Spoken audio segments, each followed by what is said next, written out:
Until now, and after this act of aggression towards Qatar, we have not received any justification or motives or details on why such aggression was taken in the first place.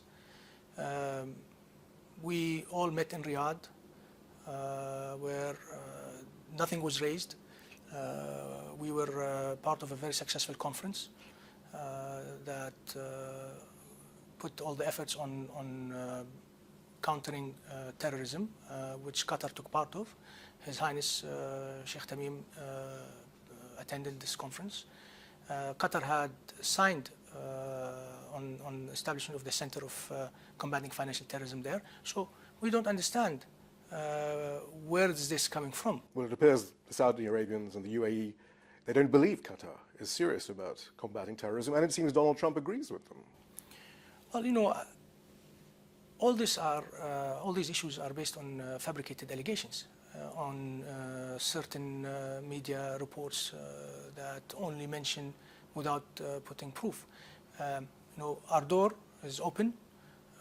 We always said we are sincere about our efforts in countering terrorism. No one came up and told us there are some issues.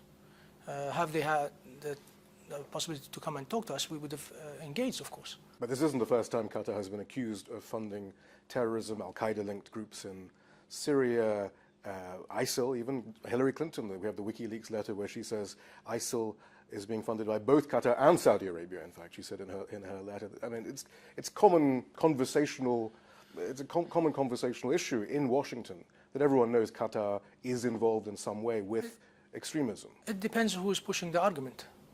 There are certain institutions pushing arguments that Qatar is financing terrorism without any proof. What matters is the cooperation with the United States. The cooperation with the United States is very solid, and we have close coordination with this administration and the previous administration, and they know the efforts that we are undertaking in this field. But Donald Trump, we understand, called the Saudi king. Has he called the emir in Qatar yet, though, today? I mean, how close is this cooperation with Trump? Because Donald Trump is giving all the indication that as far as he's concerned, the Saudis have convinced him that Qatar is not helping and, in fact, is hindering the fight against extremism. Again, there is no ground for these accusations. But the president thinks, apparently, that there are, so that's quite a serious problem, isn't it?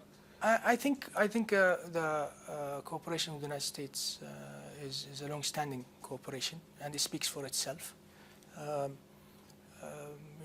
There are good cooperation with, as I mentioned, the institutions here in Washington.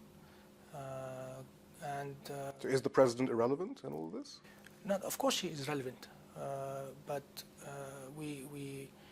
again, there are some proofs that Qatar is combating terrorism, and it's doing important efforts.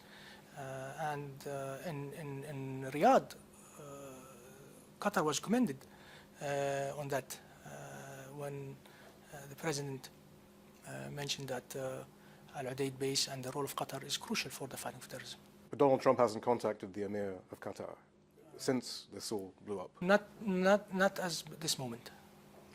You mentioned the airbase. That's interesting. Is that a point of leverage, do you think, in negotiations? I mean, how does that... The New York Times, for example, says, well, maybe Qatar could make it difficult for the US. Others say, well, maybe the US could make it difficult for Qatar and say, we'll go to the UAE. Not at all. Our commitment to the United States is a solid commitment. Our commitment to our allies in the coalition is a solid commitment, and our commitment to our regional efforts is also a solid. So this is not at all a question. But maybe not for you, but what if Donald Trump says, and the Saudis or the UAE, who've long wanted more of a US military presence in the UAE, as opposed to that presence being in Qatar, says, either you give in on all of these issues that Saudi Arabia and the UAE have problems with, or we'll move the airbase to the UAE. We have agreements with the United States govern the presence of the base, and we will honor them. Will Donald Trump honor them, do you think?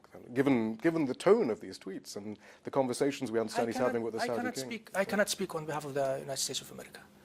As long as we are concerned, we will honor our commitments towards the United States and the agreements that has been signed with them. But what leverage does Qatar have in this argument?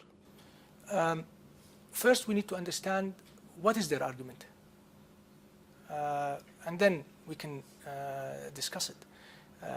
Our leverage is that we are open and we are not afraid to say if there is something wrong, that we will fix it. So However, no one came to us and said there is something wrong. there hasn't been a demand, say, to kick out Hamas, for example, or close down Al Jazeera. Look, I would like to be very clear on the issue of Hamas.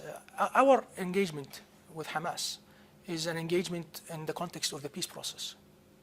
So that's very important to clarify. It's an engagement in the context of the peace process. We know that in order to start the negotiations between the parties, the Israelis and the Palestinians, first we need to have a reconciliation between the Palestinians themselves, and this is being done with the coordination of the United States. So there's no specific list of demands. Is that what you're saying from the? Yes, till this moment, we don't have a list of demands. What do you make then of Donald Trump, though, apparently thinking that Saudi Arabia can be used as a spearhead against the funding of Islamic extremism? That appears to be his position. Against, and not only against Islamic extremism, but apparently the government of Qatar. Qatar is going to take part of any effort that will be in stabilizing our region and will be countering terrorism, whether the leadership of the United States or the leadership of Saudi Arabia. We are part. What do you think of the timing of all this? Why now?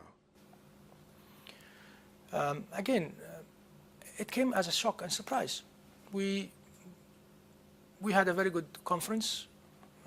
But didn't Donald Trump perhaps embolden the Saudis to take this action, do you think? Until we know really what their requests are, I cannot comment on that. I don't have any information solid to say who emboldened who. Well, there was a report in the Financial Times that there was a ransom paid for a hunting party in Iraq. 700 million goes to Iran and Shia militias. 300 goes to Al-Qaeda-linked groups. That is not true. The efforts were the efforts were done by the Qatari government, and we coordinated with the Iraqi government on this. And there is no ransom went to any of these militias. Again, all these are based on fabrications, and we have to take in consideration the evolution of these fabrications. There was a campaign starting in DC against the state of Qatar. From the UAE, actually, in the main. So who do you think is driving this? Is it the UAE? Is it the Saudis? I really don't know. I really don't know who is driving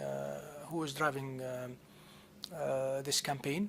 But there is no doubt that there's a campaign on the state of Qatar, not only in Washington D.C., but again it happened in our region after the cyber attack on the Qatar news agencies. So I don't know who's behind it, but for sure recent events that happened in Washington D.C. And cyber and hacking an email of the ambassador of UAE. Do you think the Russians are behind this, as is being reported on some channels? The hacking of the Qatar news agency is still under investigation. We didn't come to a conclusion on it. But if I may say, going back to the hacking of the United Arab Emirates email, surprisingly, it shows that there is this sentiment against Qatar. But again, where is the room for compromise? It seems that the Saudis and the UAE have a great deal of leverage on their side, not least because of the geographical position of Qatar. They are against your support of the Muslim Brotherhood and Hamas, and you said Hamas clearly you feel is part of the peace process. They're against Al Jazeera. They're against your alliances with Iran. Can you see any room for maneuver in any of these issues where you can compromise with Saudi Arabia? And I don't know. I don't think what Saudi Arabia, if they haven't given you demands, but it would seem that they don't just want compromise. They want you to stop your contacts with all of these various groups? Again, there are no requests yet. However, I would like to talk about the relation, as you mentioned, with Iran. Our relation with Iran is in line with the GCC position, so there isn't anything out of the ordinary with Iran. It's a neighboring country, and again, it's in line with the position that all GCC countries took. In terms of the Islamic Brotherhood, the state of Qatar has reiterated many times that there is no support to Islamic Brotherhood, and unfortunately, certain parties don't want to believe that. I mean, we have proved that, and they are still convinced that we are supporting it. Is there an end game though here on the Saudis from the Saudis that you can see? We've long heard that they, frankly, perhaps want to just get rid of the royal family in Qatar, replace them with someone else. Can you see that as something that, I mean, this can't come out of the blue for you, surely? We've long seen the tensions. Is that something you think is happening here? The royal family of Qatar is in a very, very solid relationship with its people, and that's what matters. Other than that, Qatar is open to discuss any issues that our brothers in the GCC. So you could shift some of these positions within the GCC on Iran or the Muslim Brotherhood or Hamas or Al Jazeera? As I told you, we can shift any position if we believe that this is a wrong position, and if the parties would sit with us and convince us that they are wrong.